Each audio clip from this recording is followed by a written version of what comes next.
Bonjour Céline. Bonjour. Merci d'avoir accepté mon invitation. Céline, tu es co-secrétaire générale de l'UFS-CGT.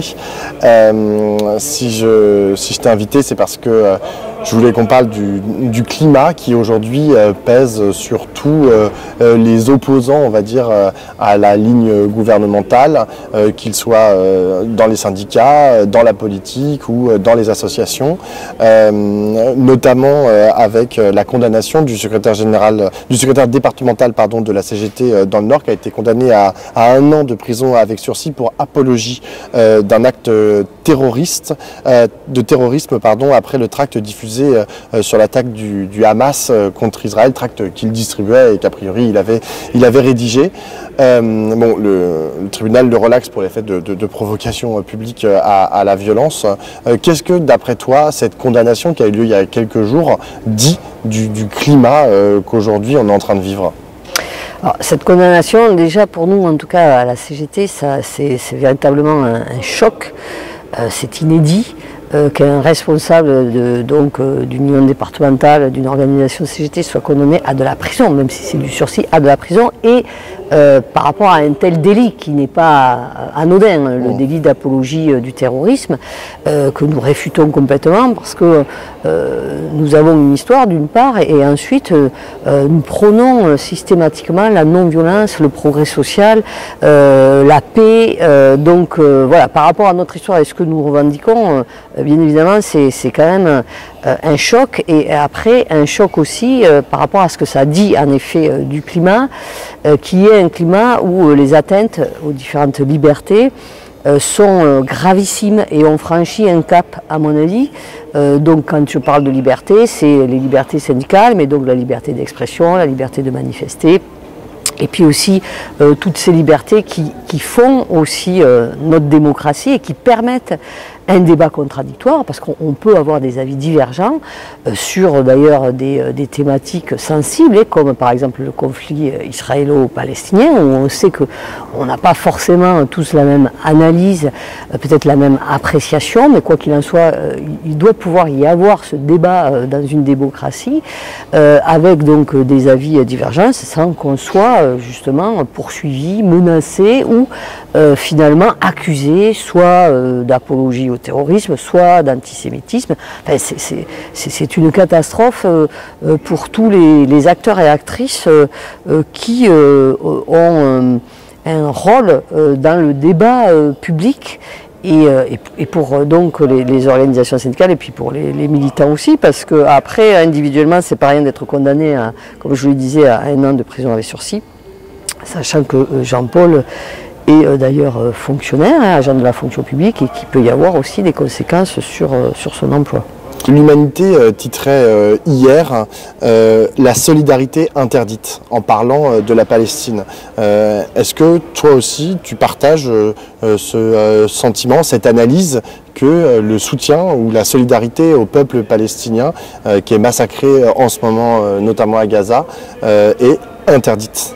Oui, on peut le vivre tout à fait comme ça, parce que finalement tous les militants et militantes qui sont poursuivis actuellement, qui sont accusés à tort, c'est notamment du fait d'avoir marqué la solidarité par différents moyens, par des manifestations, par des expressions aussi, qui en effet, d'une part, apportent tout le soutien qu'on doit apporter, et là pour le coup je pense que c'est véritablement un devoir d'apporter un soutien au peuple palestinien qui se fait massacrer, hein, il faut le dire clairement, et qui en effet dénonce aussi on va dire les crimes de guerre de l'État israélien, du gouvernement israélien, qui est un gouvernement d'extrême droite et qui commet de vrais crimes de guerre qui devraient être dénoncés d'ailleurs par notre gouvernement, par le président de la République, et puis par tous ceux qui sont engagés notamment sur les questions de la paix. Je vais te poser une question un peu compliquée à laquelle tu ne vas peut-être pas avoir de réponse très claire, mais comment est-ce qu'on en est arrivé là? Comment est-ce qu'on en est arrivé au fait qu'aujourd'hui, un des principaux syndicats, enfin un leader syndical, puisque c'est un leader syndical dans le Nord, se fasse condamner à de la prison avec sursis, au fait que la présidente d'un des premiers groupes d'opposition à l'Assemblée nationale de gauche, c'est-à-dire Mathilde Panot pour la France Insoumise, se fasse convoquer par la police, que des responsables d'associations se fassent aussi convoquer par la police pour apologie du terrorisme. Comment est-ce qu'on en est arrivé là? Est-ce que c'est une dérive du pouvoir? Est-ce que c'est une dérive de nous, collectivement, la gauche? Où est le problème?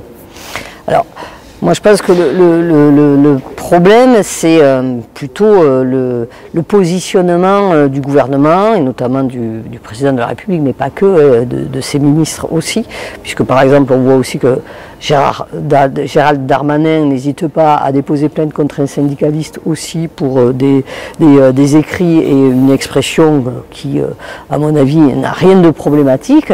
Donc on voit qu'il y a vraiment une offensive de la part du gouvernement qui vise véritablement, moi je le prends comme ça, à faire taire en fait tous ceux et toutes celles qui pourraient à un moment donné avoir une voix divergente, qui pourraient avoir une voix qui conteste ce que peut vouloir nous faire dire ou nous faire penser donc ce gouvernement.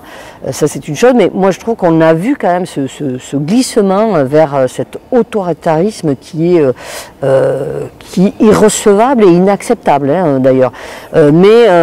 C'est pas arrivé comme ça, quoi. Moi, nous, on a pu le voir, en tout cas, au sein de notre organisation syndicale, lors du deuxième mandat d'Emmanuel Macron, il y a eu des signes très inquiétants sur, justement, la question des libertés et sur des atteintes aux libertés et sur la répression aussi antisyndicale.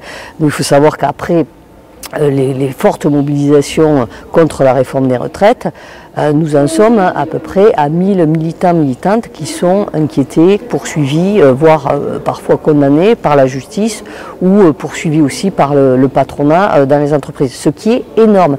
Même si on avait déjà vécu ça, c'est-à-dire suite à des mobilisations qui sont fortes, qui s'inscrivent dans la durée, il y a toujours quelque part après, malheureusement, on va dire une espèce de vengeance et du patronat et du gouvernement. Là, c'est aussi d'une ampleur inédite. Avec en tout cas, nous, on a sollicité par rapport à ça, par exemple, le Premier ministre, voire la Première ministre aussi, lorsque c'était Elisabeth Borne, qui nous répond en plus d'une façon de dire vous vous débrouillez, nous, ça ne nous regarde pas, la justice est indépendante, le patronat fait ce qu'il veut, donc aucune aide et aucun soutien, ou même voire une confirmation et un soutien de ce gouvernement par rapport à cette répression qui prend différentes formes, mais qui est de plus en plus importante. On a vu aussi cette dérive par rapport, au-delà de l'activité syndicale, mais de l'activité militante, puisque par rapport à, par exemple, à tous les militants et militantes qui œuvrent pour toutes les questions environnementales, qui se font traiter de terroristes, ce qui n'est pas rien non plus. On a vu aussi les répressions violentes lors des manifestations, ça c'est pareil, ça va quand même crescendo, même si ça a commencé depuis un certain nombre d'années. Et puis on a vu la multiplication des interdictions des manifestations, ça dit quelque chose aussi, avec un Darmanin qui par exemple en 2023 a voulu généraliser les interdictions de manifestation justement par rapport au conflit israélo-palestinien. Ça c'est quelque chose qui n'a absolument pas le droit. Heureusement le Conseil d'État a mis fin à cette on ne pourrait même pas l'appeler dérive, parce que c'est vraiment une atteinte à la liberté de manifester de la part du Premier ministre, ce n'est pas rien. Et là, par contre, on voit donc une aggravation de la criminalisation, donc de l'engagement de différents acteurs publics, militants, militantes, responsables politiques, parlementaires, criminalisation qui va jusqu'à, en effet, éventuellement des condamnations à la prison. Ça, c'est gravissime.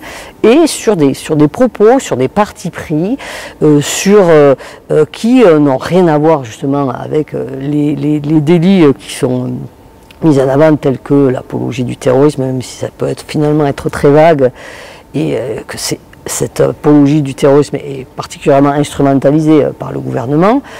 voire aussi l'antisémitisme, qui est très grave aussi, notamment par rapport à notre passé. Je veux dire, je trouve que c'est horrible d'être accusé d'antisémitisme parce qu'on soutient un peuple et parce qu'on dénonce en effet ce que peut faire l'État israélien.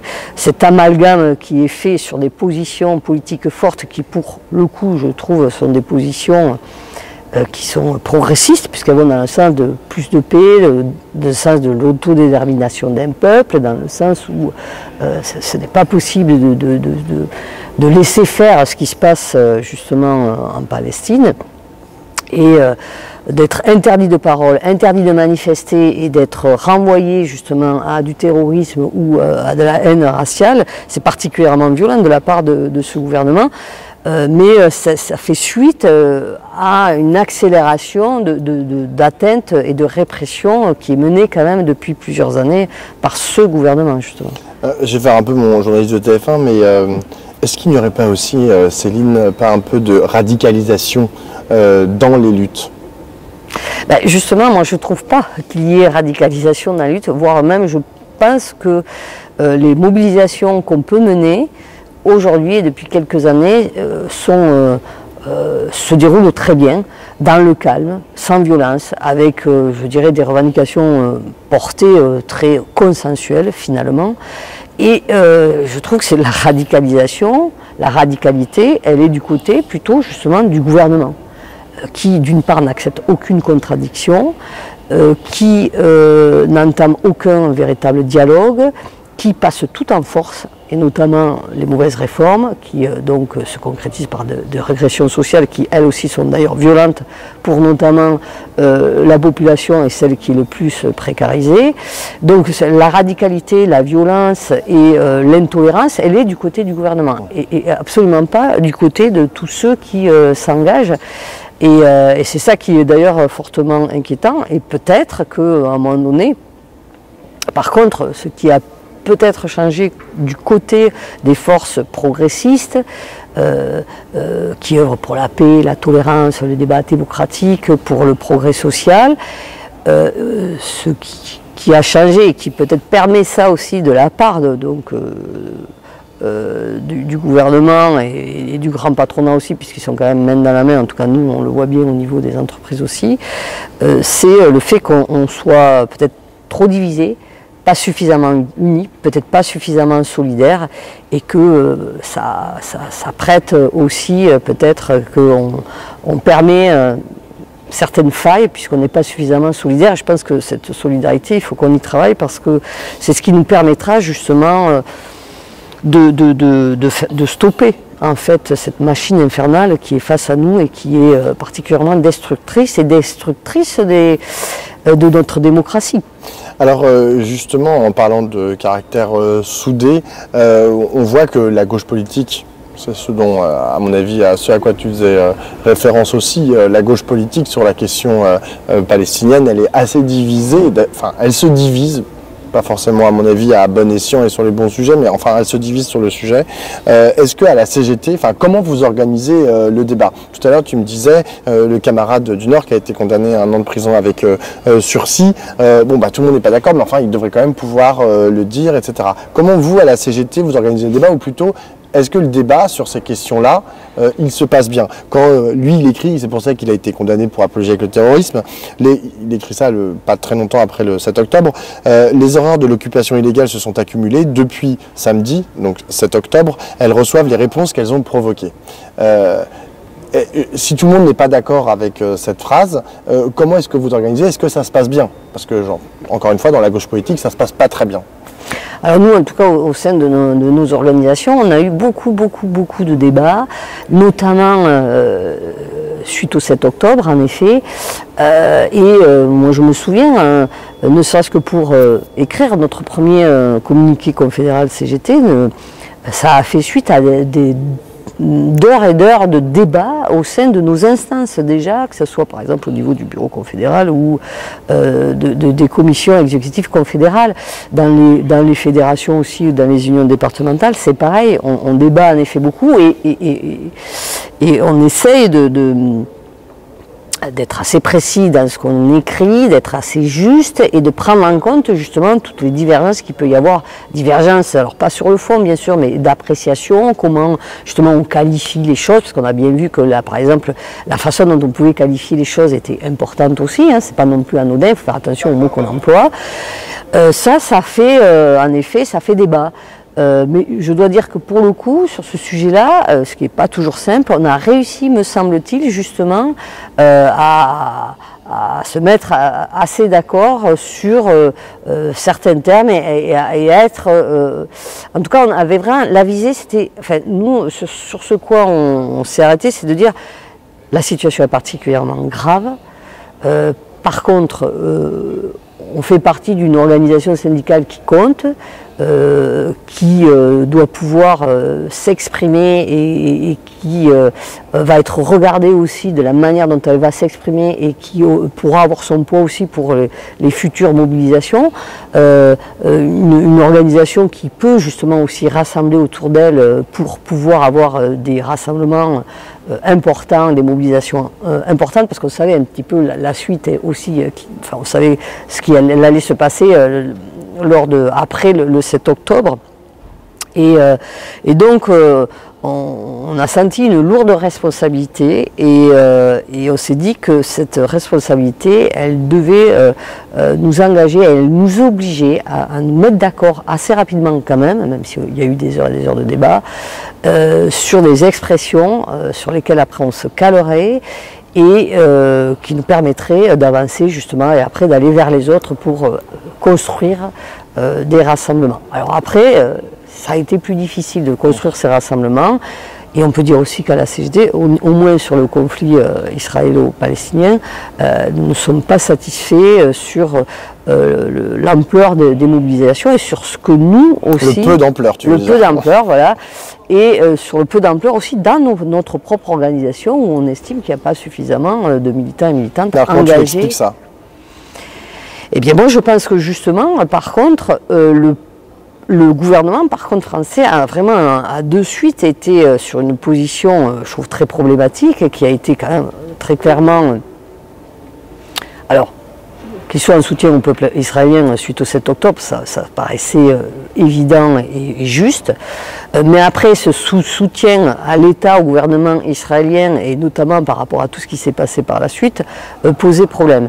Et d'une part, ce positionnement posait problème, mais aussi... Mais ça, c'est pas la CGT. Non, c'est pas la CGT. Non. Mais après, ce qu'il a véhiculé, c'est-à-dire les interdictions de manifestation en disant attention, il va y avoir des dérives, il va y avoir de l'apologie du terrorisme, il va y avoir de l'antisémitisme, parce que c'est ça qui nous a été renvoyé, c'est que vous allez avoir des propos antisémites et que finalement, là, aujourd'hui, manifester pour la paix ou manifester pour les Palestiniens, quelque part, c'était être pour le Hamas, c'était être antisémite. C'est caricatural, mais en gros c'était comme ça. Et moi je pense qu'il y a beaucoup de personnes, mais même chez nous des militants, qui bien évidemment ne veulent absolument pas être assimilés au Hamas, à ce qu'il peut faire au terrorisme ou être assimilés à des antisémites. Parce que comme je le disais, nous, la question du racisme, de l'antisémitisme, de l'islamophobie, elle est importante et on ne veut pas être assimilé à tout cela. Et je pense que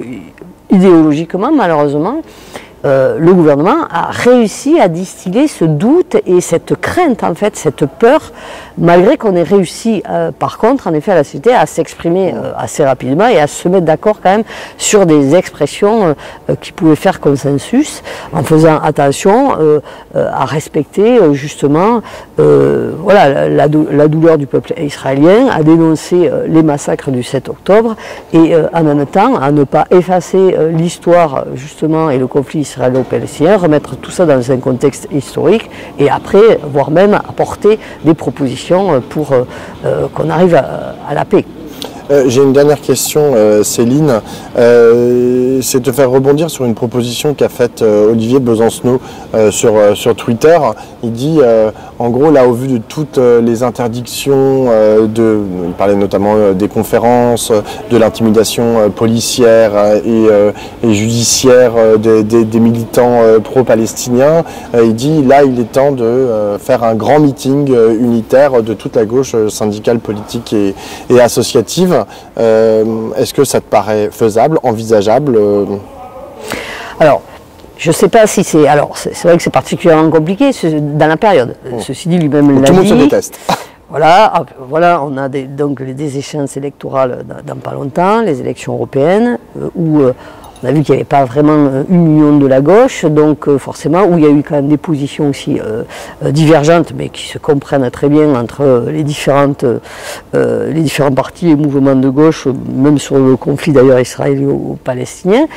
Donc, c'est pas simple, mais nous, vraiment, ce qu'on souhaiterait, en tout cas au niveau de l'organisation syndicale, c'est que oui, toute la gauche puisse vraiment se mettre d'accord sur des fondamentaux, notamment sur la question de la paix, sur ce qu'on peut partir, et aussi sur la question des libertés publiques, liberté individuelle, liberté d'expression, liberté de manifester, parce que ça c'est particulièrement important. Et si cette gauche, elle n'est pas là pour défendre ces libertés-là, enfin, il n'y aura aucun autre parti politique qui le fera. Donc, nous, on espère véritablement que cette gauche-là puisse être unie sur des sujets aussi fondamentaux, même si après ils ont des contentieux entre eux, des divergences qui peuvent se comprendre. Ça, c'est pas un souci. Parce que ça tombe bien que tu dis ça, parce que je ne sais pas si tu es au courant, mais j'imagine que oui. Mais c'est à vous, à la CGT, à la CFDT, en vrai, à l'intersyndicale, d'emmener le truc avec la LDH, avec ATTAC, avec éventuellement d'autres. Mais c'est pas aujourd'hui, on ne peut pas attendre de la gauche politique qu'elle se réunisse sur ça. Donc, oui, tout à fait. Alors nous, et puis c'est vrai que ces derniers temps, on a pu montrer justement au niveau, en tout cas, organisation syndicale, même avec nos divergences aussi, puisqu'on en a entre les uns et les autres, qu'on a réussi quand même à être sur un front commun, ne serait-ce que par rapport à la réforme des retraites, et que cette union, cette unité d'action, elle est tout à fait possible.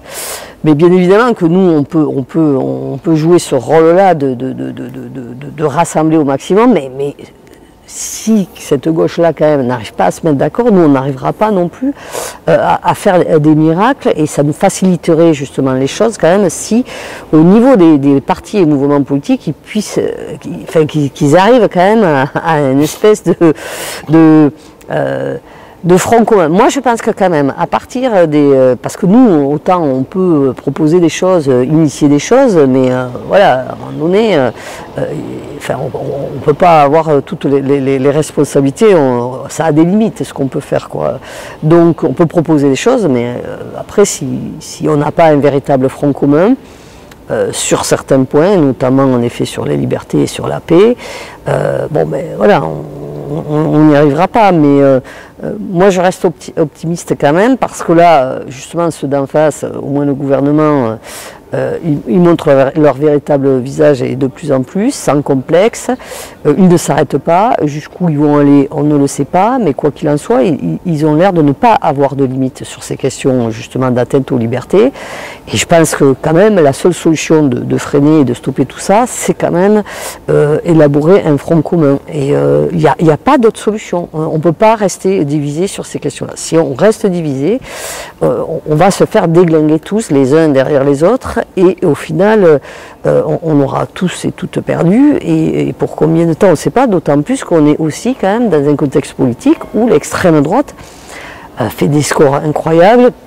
On voit bien l'expansion et la banalisation des idées d'extrême droite, qui sont d'ailleurs véhiculées par d'autres partis que le Rassemblement national, on voit que d'ailleurs les revendications, certaines de leurs revendications sont reprises aussi par le gouvernement.